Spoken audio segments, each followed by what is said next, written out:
आता इथे सगळे हिंदू धर्माचे आपले लोक आहेत. बलिदान मास किती लोक पाळतात हातवडी करत. बलिदान मास माहितीच माझ्या हातवडी प्रामाणिकपणे.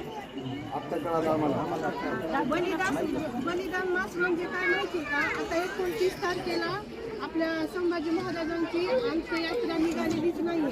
तर प्रत्येक गावात प्रत्येक ठिकाणी आपापल्या मुखयात्रा निघते, मुखपदयात्रा निघते, प्रत्येक गावात प्रत्येक चौकात. तर जास्त संख्येने हिंदू धर्म आपला अजिबात कुठे दिसत नाहीये, कुठल्या चौकात नाहीये. फक्त आता असे येतात लोक, शिवजयंतीला गोळा होतात, परंतु तुम्हाला सांगते प्रत्येक सणाला गोळा होतात, होळीला, रंगपंचमीला सगळे गोळा होतात. आपल्या धर्मासाठी आपली लोकच एक नाहीये.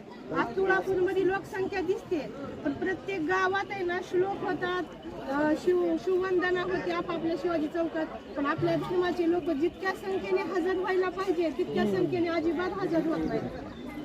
ह्या वर्षी माहीत नसेल, पण आता इंस्टाला वगैरे आम्ही सारखं फॉलो करतोय की सगळ्यांनी बलिदान मास 40 दिवस पाळायचा. तर 40 दिवस बलिदान मास का पाळायचा? छावा पिक्चर बघितला सगळ्यांनी. छावा पिक्चर मध्ये आपल्या संभाजी महाराजांना 40 दिवस नरकयातना दिलेल्या आहेत. तर त्या 40 दिवस आपण हिंदू धर्माने जसं घरात माणूस मेल्यानंतर आपण सुतक पाळतो, तसं आम्ही लोक सुतक पाळतो 40 दिवस. जसे धारकरी असतील, शिवभक्त असतील, शिवकन्या असतील, तो रोज श्लोक असतात, रोज शिववंदना असते चौकात. आणि 40 दिवस आम्ही बलिदान मास पाळतो. 40 दिवस आम्ही गादीवर झोपत नाही, 40 दिवस भात नाही खात, 40 दिवस चप्पल नाही घालत, 40 दिवसात कुठलं लग्न, बर्थडे, कुठलाही कार्यक्रम करत नाही. असं सुतक पाळत असतं. आता खूप लोकांनी ना आपलं छत्रपती श्री संभाजी महाराजांचं बलिदान आहे ना विसरण्यात जमा आहे. फक्त छावा पिक्चर म्हणून लोकांना लक्षात आलं. चला चांगली गोष्ट आहे, छावा पिक्चर आला, तुमच्या लक्षात आलं. इथून तुम्ही तुमच्या पुढच्या पिढ्या काय घेणार? आपला हिंदू धर्म कसा टिकणार? तर तुम्ही तुमच्या पुढच्या पिढीला, नातू पोतू, तुमच्या सुना बाळा मुलांना जर तुम्ही धर्म सांगितला शिवाजी महाराजांचा, संभाजी महाराजांचा, तर त्यांच्या लक्षात येईल. पुढे काही छावा पिक्चर नेहमी येणार आहे का? तर नाही.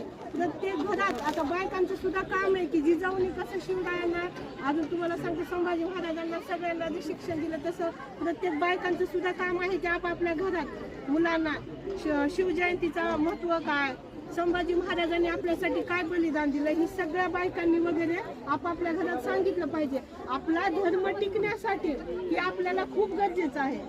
आपण जात ही ती म्हणूनच दूर झाले, पण जात फक्त मुस्लिम समाजाची जात सोडली तर सगळे आपण हिंदू आहोत. बरोबर. छत्रपती संभाजी महाराज की जय.